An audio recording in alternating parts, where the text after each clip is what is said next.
So much has happened since we did not get to cover it together. I felt compelled to give you, the Newsmax audience, an update on the past 4 months and explain my absence. When we started this show, we were broadcasting out of Washington, D.C. Single-party Democrat rule broke our nation's capital, and it is sincerely tragic to see. I watched it up close and personal. D.C.'s most beautiful parks are now filled with homeless encampments, vagrants, and drug addicts. Trash lines the pothole-filled and gang-affiliated streets. Do not go into your backyard at night as an army of disease-carrying rats fester in every corner of the city. These rats are so big that if you put a saddle on one of them, a man the size of Dr. Fauci could ride it. My wife and I battled a rat infestation for years on our block, killing hundreds of them in our time on Capitol Hill, about a mile from the Capitol. Here's a photo of a rat I caught in my backyard and killed. It's the size of a cat. You could bring it home, put a collar on it, name it Fluffy.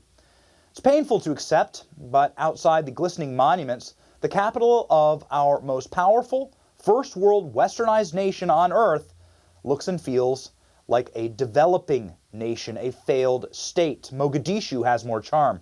An ISIS caliphate has more law and order. And that was all before DC defunded their police. Once that happened, my block, which is less than, again, a mile from the United States Capitol building, turned into a bloody war zone. First came the drugs and guns, which were sold on every street corner openly. Then a mass shooting took place at my front door. Here is our home video of it.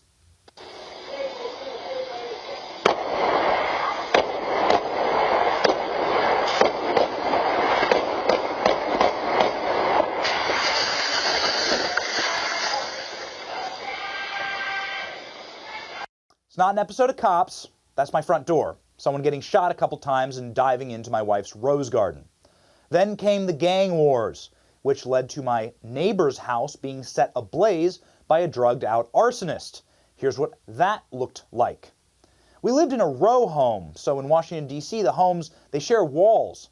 So our home was directly connected to the house that is ablaze there in the images on your screen. As the fires raged inside my house, my terrified wife and newborn baby girl were trapped inside. It was truly terrifying as a nightmare. The worst nightmare any husband or father could imagine. Both of them could have died. And it was then and there that I knew that this was not just a run of bad luck. God was literally telling us to leave DC for good. Modern humans think that because we have luxuries of Wi-Fi and smartphones that we have somehow evolved beyond the simpletons of the Old Testament. Nope. The human condition is stubbornly the same, and it is the same as ever. And if God wants to move you, He will use the tried and true methods of pestilence, disease, fire, and literal death on your door. And like the modern-day Israelites, our family fled Egypt to our promised land, the state of Florida. Florida is the Polaroid negative of Washington, D.C. I live in Tampa Bay. You can see it right here behind me. Newsmax was patient enough to let me get my family settled down here before resuming and doubling the time of our show. We are very grateful to Newsmax for that. It was a tough move, but it's been wonderful. The streets here are clean and safe. Homelessness and vagrancy laws are enforced. And the only DC-sized rats that I have seen down here are Democrat members of Congress from blue states. Instead of defunding their police, Florida rewarded police officers with $5,000 bonuses to move here and make this state more safe. It's awesome. Instead of locking down, Florida remained open. And firing someone on the basis of their vaccine status is illegal here, as it should be all around America. The results speak for themselves. Florida has one of the lowest COVID death rates in the country per capita and the greatest economic recovery in the nation. Florida's freedom is as contagious as the Omicron variant, and that's why millions of Americans have decided to make this state their new permanent home during the pandemic. The sheer number of patriots moving to Florida has flipped the state's overall voter registration Republican for the first time in history. Florida is the America of America, and it's all due in no small part to a man with a spine of steel and balls of brass, Governor Ron DeSavage. Republicans in this state know they have a prize fighter. Just flip on the TV any given day, and you're liable to see comments like this. I just think people are so sick of constantly being bossed around, restricted, mandated, all these different things. We've had enough of it, and we want people to be able to make their own decisions. Just think of Biden.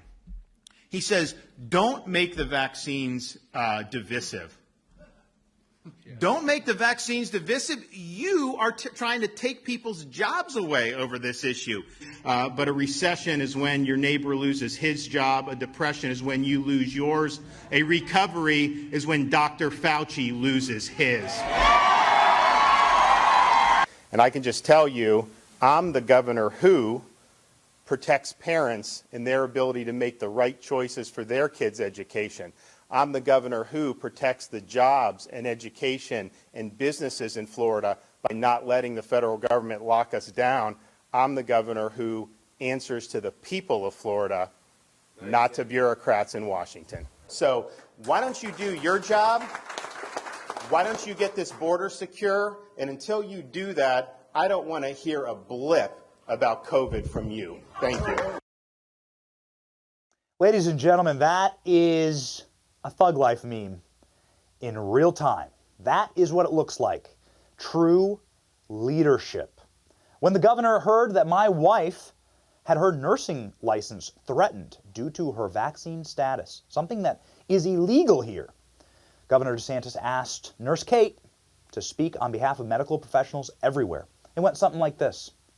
This conversation was never really about if you were anti-vaccine. It's about being pro-freedom and anti-mandate. I am a nurse. I am a wife. I am a mother. I have a 1-year-old running around somewhere, and I'm expecting my second. But nursing for me is more than just a job. It's how I've provided for my family for the last 10 years. But more than that, it's a calling. And to have bureaucrats sit in an office somewhere and decide that they can strip me of my calling in life because of an inability to comply with their whims and wishes is unconstitutional, it's unjust, and it is wrong.